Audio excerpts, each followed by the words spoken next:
তোমার দশা কি হবে?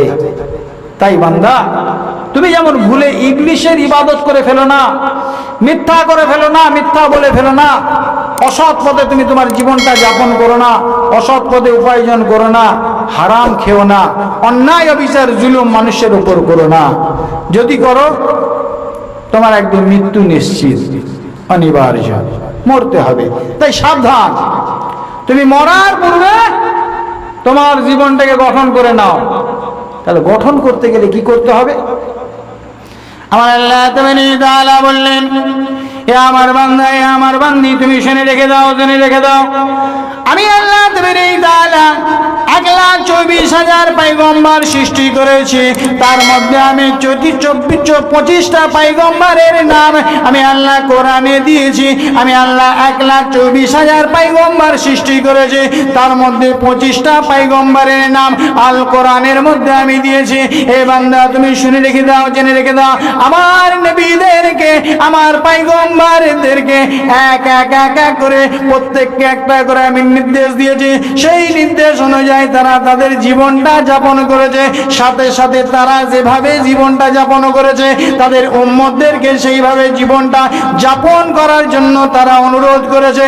তারা বারে বারে বলেছে, ও আমার বান্দা, ও আমার বান্দি, শুনে রেখে দাও, ইদ্রিস নবী, ইয়াকুব নবী, ইউসুফ নবী, মুসা নবী, এইভাবে করে করে আমার আল্লাহ তাআলা ইব্রাহিম নবী, দাউদ নবী, নূহ নবী, এইভাবে করে করে ইসমাইল নবী থেকে নিয়ে আমি নবী মুহাম্মদুর রাসূলুল্লাহ সাল্লাল্লাহু আলাইহি সাল্লাম আখেরি পয়গম্বর, ও আখেরি নবীর উম্মতেরা, তোমরা শুনে রেখে দাও, জেনে রেখে দাও, আমি নবী মুহাম্মদুর রাসূলুল্লাহ সাল্লাল্লাহু আলাইহি সাল্লামকে আখেরি নবী করে তোমাদেরকে পাঠিয়েছি।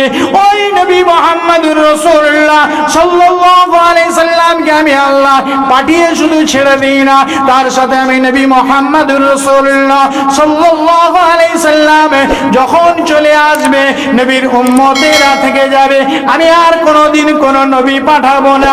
বহুকাল নবী মুহাম্মদুর রাসূলুল্লাহ সাল্লাল্লাহু আলাইহি সাল্লামের উম্মতেরা থাকবে। সেই নবী মুহাম্মদুর রাসূলুল্লাহ সাল্লাল্লাহু আলাইহি সাল্লামের উম্মতেরা কিভাবে, কেমন করে নবী বিনা জীবন যাপন করবে, কেমন করে তারা জীবনটা পরিচালনা করবে, এই জন্য আমি মুহাম্মদুর রাসূলুল্লাহ সাল্লাল্লাহু আলাইহি সাল্লামকে লিপিবদ্ধ করে একটা সুন্দরভাবে মুআজ্জাজে কালাম, মুকদ্দাস কালাম, নিয়ামতি কালাম, আমার বিধান আল কোরআন পাঠিয়ে দিলাম।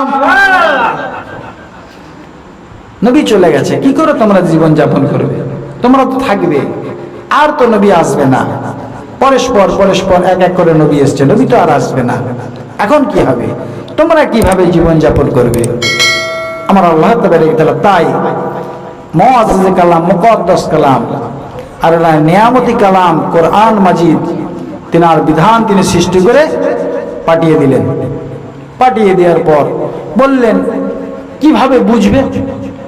বোঝার জন্য আমার আল্লাহ তাআলা নবীকে এক এক করে বুঝিয়ে দিলেন জিবরাইল আমিনের মারফত।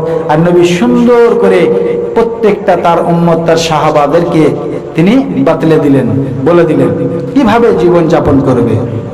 ব্রাদার ইসলাম, কালে কালে কালে কালে ঠিক হয়েছে, চলেছে।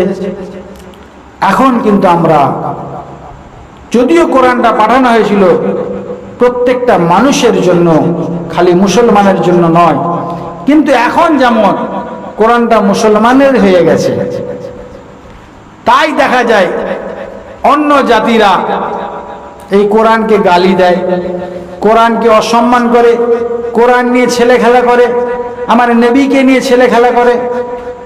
গায়ে লাগে, খারাপ লাগে, কিন্তু অপরজন যখন করে গায়ে লাগে। আর যদি নিজের জন করে, আপনজন যদি করে, তখন কেমন লাগবে? একটু আপনার আশপাশে তাকিয়ে দেখবেন তো আপনজন করছে কিনা। কোরআনের বিরোধিতা প্রকাশ্যে, গোপনে, আড়ালে, পর্দা থেকে আজ মুসলমান নিজে কোরআনের বিরোধিতা করছে। আজ মুসলমান নিজে নামাজের বিরোধিতা করছে। আজ মুসলমান নিজে মসজিদের বিরোধিতা করছে, মাদ্রাসার বিরোধিতা করছে, তো কাকে বলবো, কাকে বলবো? তার কারণ এ তো নিজে কোরআন থেকে সরে গেছে, এ নিজে নামাজ থেকে সরে গেছে, এ নিজেই তো ইসলাম থেকে বেরিয়ে গেছে। ও যে কবে ইসলাম থেকে বেরিয়ে গেছে, ও মনে করলো আমার নাম জলিল, আমার নাম জব্বার, আমার নাম খালিল, আমি পার হয়ে যাব। যে না, এত সহজ নয়, এতটা সহজ নয়। পার হওয়া এত সহজ হারামাই, এত সহজে পার হওয়া যাবে না।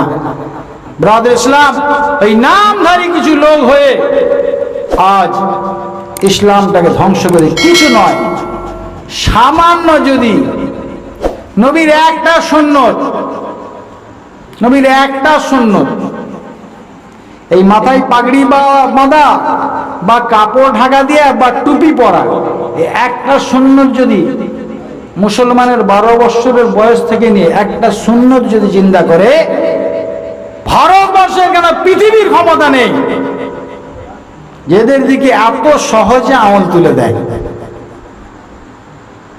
সত্য বললাম না মিথ্যা?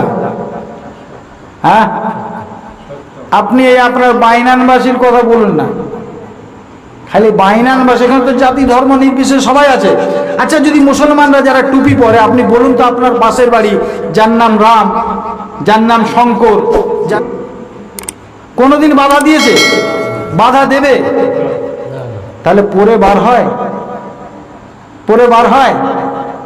আরে ভাই, আমি কোর্টে যাই, থানায় যাই, সব জায়গায় আমাকে যেতে হয়, প্লেনে চড়ি, দিল্লি, বোম্বে, আরব, সব জায়গায় আমি যাচ্ছি।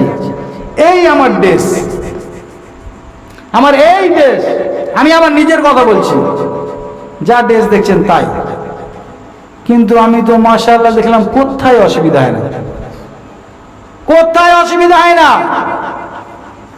আর এই সামান্য কাঠের কাজ করে, কোথায় রাজমিস্ত্রির কাজ করে, কোথায় আপনার জমি চাষ করে, কোথায় রঙের কাজ করে, এর এই মাথায় টুপি, মুখে দাড়ি, এতে খুব সমস্যা হয়ে যায়।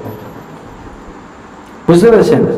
মুখে দাড়িও রাখতে মানা করছি না, বলি মুখে দাড়ি রাখবি না রাখবি পরে, খালি মাথায় টুপিটা দে, দেখ তোর কেমন সম্মান আল্লাহ বাড়িয়ে দেয়। ইজ্জত দেনেওয়ালা কে? একটু জোরে বলো। আর এই জিল্লত কারণেওয়ালা আমার আল্লাহ। যদি তোকে জিল্লত করে দেয়, পৃথিবীর কোনো ক্ষমতা নাই। ওই জন্য আল্লাহ বলল, এ